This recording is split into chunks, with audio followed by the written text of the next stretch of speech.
یہ جو حالات ہم بتا رہے ہیں کہ آج یہ ہوا ہے، ہم کس سے پوچھیں؟ ہمیں تو وہی ذمہ دار لوگوں کو بلانا چاہیے جو اس وقت بلوچستان پہ قابض ہے اور وہ چلا رہے ہیں۔ ہم نے پچھلے 15-20 سالوں سے وہاں پہ ایف سی کو بٹھایا ہوا ہے، تو ہم کم سے کم آئی جی ایف سی کو بلائیں کہ آپ ہمیں بتائیں آپ کس چیز کے لیے وہاں بیٹھے ہو۔ ہمیں تو وہاں کے اداروں کو بلانا چاہیے کہ آپ کور کمانڈر صاحب ذرا یہاں پہ آ جائیں ہمارے پاس سینٹ میں، ہمیں تفصیل بتائیں یہ بلوچستان آپ کے ہاتھوں سے کیوں نکل رہا ہے۔ ہم نے بار بار اس چیز کی نشاندہی کی کہ وہاں پہ ہمارے سرکاری لوگ صرف پیسے وصول کر رہے ہیں، ہر ایک پوسٹ کا ایک پیسہ وصول ہو رہا ہے، کسی کو سیکیورٹی کی طرف دیکھنے کا ٹائم ہی نہیں ہے سر۔ اور یہ آج دوبارہ یہ بات دہرائی گئی ہے، ایک وقت پہ مشرف نے کہا تھا کہ میں وہاں سے ایڈ کروں گا مفتی کو، تو آج جو رو رہے ہو نا یہ اس پوائنٹ تھا۔ آج یہ کہہ رہے ہیں کہ ہم ایک ایس ایچ او کی مار ہیں۔ بھائی ایس ایچ او کو چھوڑ دے، اپنے بختربند گاڑیاں تو کچے کے ڈاکوؤں سے لائے، پہلے ہمارا اپنا سر تو اونچا کریں وہاں سے۔ 12 سے 12 13 پولیس وہ قتل کر رہے ہیں، آپ لوگ کیا کر رہے ہو؟ چلو بلوچستان کو تو چھوڑ دو، وہ تو ان کے ہاتھ میں ہی نہیں ہے سر، اس پہ میں یہ بات کبھی بھی نہیں کرنا چاہوں گا۔ اگر آپ آج بھی توہین کر رہے ہیں ان لاشوں کی جو 26 اگست کو شہید ہوئے، یہ 2-4 دن سے جو یہ چل رہا ہے اجلاس، یہ اس کی توہین ہے۔ اس لیے توہین ہے کہ آپ ان لوگوں کو بول رہے ہو جس کے ہاتھ میں کچھ نہیں ہے۔ آپ نے اگر بلوچستان کو بولی صاحب نے کہا نا کہ اعتبار، نواب نوروز خان کو پہاڑ سے قرآن شریف پہ اتارا، اس کے بعد اس کو اور اس کے بیٹے کو پھانسی دی گئی، تو آپ پہ اعتبار کریں؟ قرآن کے اوپر کیا چیز رہتی ہے کہ ہم آپ پہ اعتبار کریں؟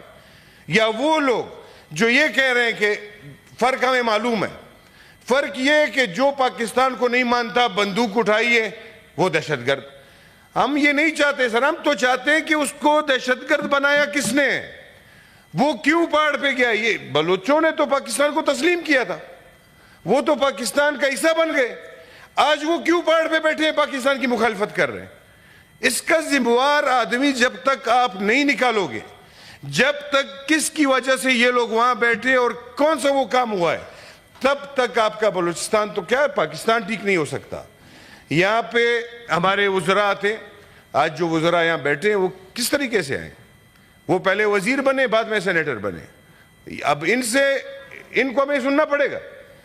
یہ بہت غلط روایات ہے جناب چیئرمین صاحب، ہمیں سن کے پھر جواب دیں۔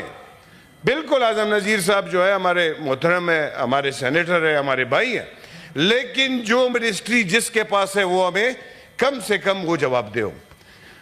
بلوچستان کے اندر صرف یہ ایشوز نہیں ہے سر، میں نے کہا یہ پہلی دفعہ بھی نہیں ہے سر کہ اتنی پریشانی ان کو ہوئی ہے، پتہ نہیں کیا ہوا ہے اس میں۔ میں نے جو کل کی میٹنگ کی یہ بتا رہے ہیں کہ تمام پارٹیاں آئی ہیں، تو تمام پارٹیوں کی باتیں تو یہ سر سامنے رکھے کہ کس پارٹی نے آپ کو کیا کہا ہے۔ اس میں سے زیادہ تر پارٹیاں جو جمہوری نظام کو مد نظر رکھتے ہوئے جو بات کرتے ہیں، ان سب نے یہ ڈیمانڈ کیا ہے کہ سب سے پہلے یہ حالات کس کی وجہ سے خراب ہوئے ہیں ان کو نشاندہی کی جائے۔ اب مجھے یہ سمجھ نہیں آتا ہے، وہ 2 منٹ میں بات کر کے چلے گئے اور بڑے مطمئن تھے۔ تو اس طرح تو سر یہ بلوچستان کے ساتھ ابھی نہیں، یہ 70 سال سے ہو رہا ہے سر، 70 سال سے ہو رہا ہے۔ وہاں کے سی ایم کے پاس ایک اسسٹنٹ کمشنر کو تبدیل کرنے کا اختیار ہی نہیں ہے، وہاں پہ کوئی ایکشن لگا نہیں سکتا وہ، اور یہاں پہ ہمارے بہت سارے لوگ خوش ہیں، وہاں پہ پتہ نہیں کس پارٹی کی گورنمنٹ، کچھ نہیں۔ بلوچستان میں آج تک کسی کی گورنمنٹ نہیں ہے سر، وہاں پہ بہت بڑے لوگوں کی گورنمنٹ ہے، اور انہی لوگوں کو میں یہاں بلانا چاہتا ہوں کہ آپ کے تسلسل سے میرے سارے دوستوں کے کہ وہ آئے، آئی جی ایف سی آئے، کور کمانڈر صاحب آئے، یہاں پہ ہمیں طرح بتائیں بلوچستان کے بارے میں۔ اگر اس طرح آپ چلائیں گے یا تو ایف سی کو وڈرا کریں، چھوڑ دیں، بس یہی آپ کہہ رہے ہیں کہ بالکل وہاں پہ پارٹیز چلا رہے تو پھر پارٹی کو چھوڑ، پھر ایف سی کی ضرورت وہاں نہیں پڑتی۔ یہ میں نے پچھلے اپنی کمیٹی انٹیریئر میں بھی بولا ہے سر کہ آپ یہاں سے ڈیرہ اسماعیل خان کے راستے سے بلوچستان جب جاتے ہیں نا سر، 5-6 بجے کے بعد سر آپ کا کوئی سرکاری افسر موجود نہیں ہوتا راستے پہ۔ چیتا شوز پہنے ہوتے ہیں لوگوں نے وائٹ کلر کے، قمیض شلوار میں، اب یہ نشاندہی پر یہ بیٹھتے ہوتے تو ہمیں بتاتے کہ یہ کون ہے، سادہ وردی میں پتہ نہیں انہوں نے کس کو لگایا ہوا ہے ڈیوٹی پہ۔ 5 بجے کے بعد پھر یہ پورا راستہ بلوچستان تک حوالہ کیا جاتا ہے ان کو۔ پھر صبح 6 بجے نماز کے بعد پھر واپس ہمیں وردیوں میں پولیس والے مل جاتے. اب یہ نہیں پتا کہ دن کو وہ وردی میں ہوتے ہیں, رات کو یہ سادہ لباس میں ہوتے ہیں, کیا ہوتا. تو ان سب چیزوں کے بارے میں ہمیں کون بتائے گا جناب, ہمیں کون بتائے گا اس چیز کا. لیڈر آف دی ہاؤس بیٹھے, ہمیں تو اس پہ بھی وہ کرتے ہیں کہ بھائی لیڈر آف دی ہاؤس کے ساتھ 3-4 ذمہ داریاں ہیں.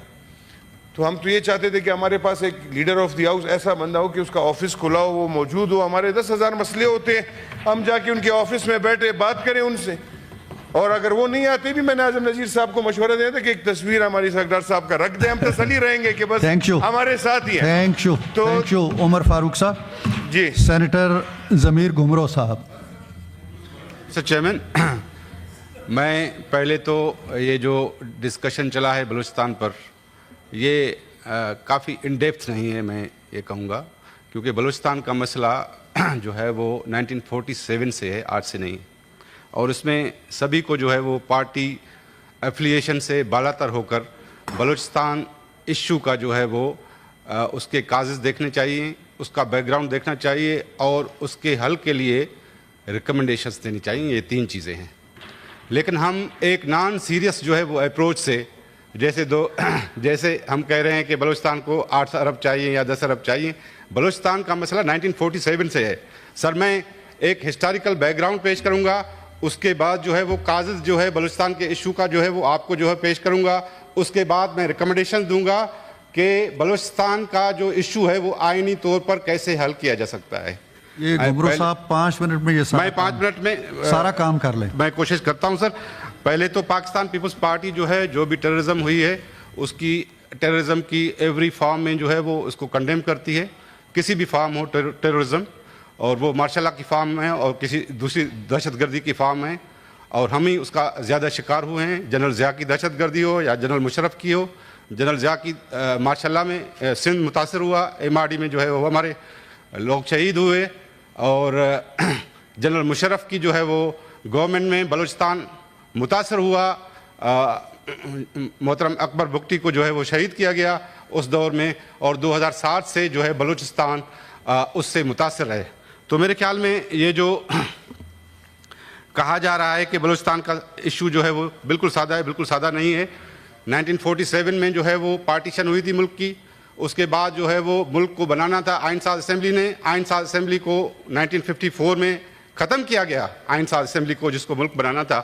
اس کے بعد ملک پر جو ہے وہ 1 یونٹ جو ہے 2 کانسٹیٹیوشن 1 یونٹ کے جو ہے وہ مسلط کیے گئے 1956 کے اور 1962 کے, جس کی وجہ سے بنگال جو ہے ہم سے علیحدہ ہو گیا, کیونکہ وہ دونوں کانسٹیٹیوشنز 3 جون پلان کے مطابق نہیں تھے. 3 جون پلان میں 5 صوبے تھے, وہ 2 صوبوں پر مشتمل تھے. بنگال اس وجہ سے چلا گیا. یہ 1973 کا کانسٹیٹیوشن ہم سب کو لے آئے, بلوچوں کو بھی لے آئے. سب نے 1973 کا کانسٹیٹیوشن بنایا کہ اس پر عمل ہوگا تو جو ہے وہ بات بنے گی. جناب چیئرمین, آپ نے بھی جو ہے وہ تقریر کی کہ جو